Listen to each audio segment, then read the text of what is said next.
여러분, 자신이 보고 듣고 경험한 것으로 어떤 사실을 증명하는 사람을 우리는 증인이라고 그렇게 말합니다. 그래서 증인이 되기 위해서는 정직함과 용기가 필요합니다. 왜냐하면 보고 들은 것을 그대로만 말하면 되기 때문입니다. 하지만 여러분, 예수님의 증인이 되기 위해서는, 예수님 부활의 증인이 되기 위해서는 다른 무엇이 더 필요합니다. 과연 예수님의 부활의 증인들에게 요구되는 것은 무엇일까요? 먼저 성경을 깨달아야 합니다. 여러분, 부활하신 예수님은 제자들에게 찾아오셔서 못자국 난 손과 발을 보여주셨습니다. 그리고 음식을 친히 먹으셨습니다. 그래서 육체로 부활하셨음을 보여주셨습니다. 그래서 제자들은 부활하신 예수님을 직접 보기도 하고 또 만지기도 했습니다. 그러나 그것만으로는 충분하지 않았습니다. 왜냐하면 눈으로 보고 손으로 만져보았기에 믿는 믿음은, 명백한 증거로 인하여서 갖게 된 믿음은 한계가 있기 때문입니다. 여러분, 예수님 당시의 사람들은 예수님이 행하신 놀라운 그런 이적을 보았습니다. 그런데도 예수님을 믿지 못한 사람들이 있었습니다. 특히 예수님의 제자들은 3년 동안 예수님과 함께 하면서 가장 가까이에서 정말 생생하게 보고 느끼고 체험했는데도 예수님을 신뢰하지 못했습니다. 여러분, 오직 말씀으로 말미암는 믿음만이 흔들리지 않는 그런 견고한 믿음이 될 수가 있습니다.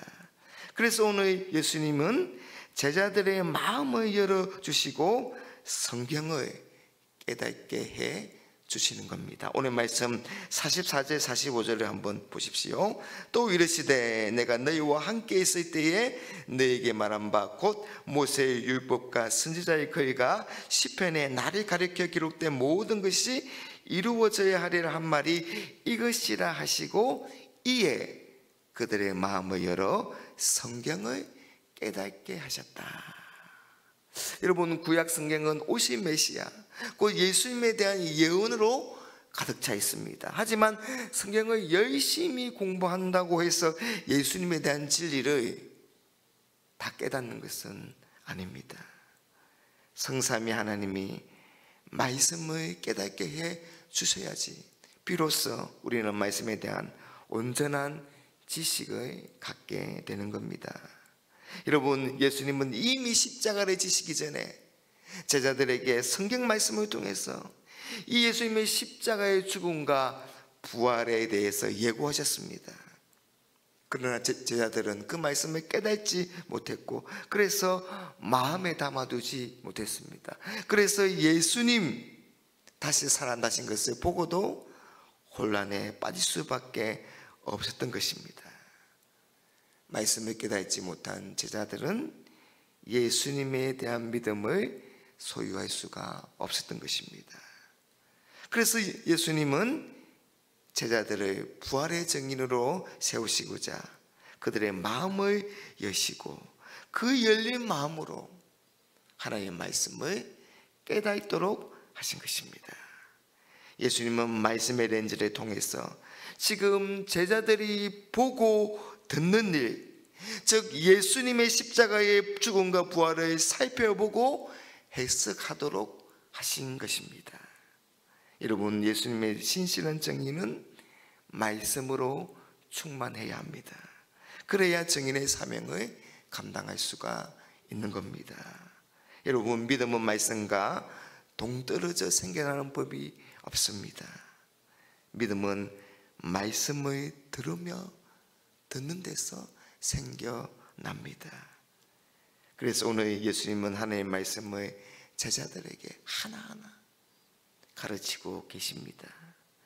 예수님의 고난과 3일 만에 부활하신가, 그리고 예수님의 이름으로 제사함을 얻게 하는 해결을 가르치셨습니다. 그래서 제자들은 더 이상 예수님의 부활을 의심하지 않게 되었고, 그래서 예수님의 부활의 증인으로 살아갈 수 있게 된 것입니다. 다음은 성령의 충만함을 받아야 합니다. 여러분, 말씀을 깨닫고 부활을 확신하는 것만으로는 예수님 부활의 증인으로 온전한 삶을 살아갈 수가 없습니다. 예수님의 증인으로 살아가기 위해서는 반드시 성령의 충만함을 받아야 합니다. 여러분, 실제로 이 제자들이 예수님 부활의 증인의 사명을 감당한 것은 이 마가의 다락방에서 성령의 임재를 강하게 체험하고 난 이후였습니다. 그래서 오늘 예수님은 제자들에게 너희들이 당분간 예루살렘에 떠나지 말고 성령을 기다리라고 하신 것입니다. 48절 49절입니다. 너희는 이 모든 일의 증인이라. 보일지어다 내가 내 아버지께서 약속하신 것을 너희에게 보내리니 너희는 이로부터 능력으로 입혀질 때까지 이 성에 머물라 하시니라. 예수님은 제자들에게 너희가 나의 부활의 증인이다, 그렇게 오늘 말씀하십니다. 그러나 너희가 당장 나가지 말고 성령을 받고 능력을 입어라, 그렇게 말씀하고 계십니다. 여러분, 예수님의 증인, 예수님의 부활의 증인은 자신의 힘과 능력으로 사명을 감당할 수가 없습니다. 오직 성령의 능력으로만 감당할 수 있습니다. 성령의 역사가 함께할 때 좋은 예매를 맺을 수 있는 것입니다. 뿐만 아니라 성령님은 증인으로 살아가는 우리를 도와주십니다. 그래서 아무리 어려운 상황 가운데서도 우리가 전해야 할 말을 알게 해 주십니다. 여러분, 그렇기에 우리는 전혀 위축될 이유가 없는 겁니다. 성령님은 부활의 증인으로 살아가는 우리에게 필요한 모든 것을 공급해 주시기 때문입니다. 여러분, 오늘은 예수님이 부활하신 부활주일입니다. 참 기쁘고 복된 날입니다. 예수님은 이 영광스러운 역사를 증언하는 부활의 증인으로 우리를 불러주셨습니다. 그리고 우리를 축복해 주십니다. 이건 우리와 함께 하시면서 우리에게 맡기신 이 사명을 완수할 수 있도록 우리를 도와주시겠다는 겁니다. 우리가 달려갈 길에 마치는 그날까지 우리를 보호하시겠다는 그런 약속인 것입니다. 여러분, 한국대학생 선교회 고 김중곤 목사님의 말씀이 기억합니다.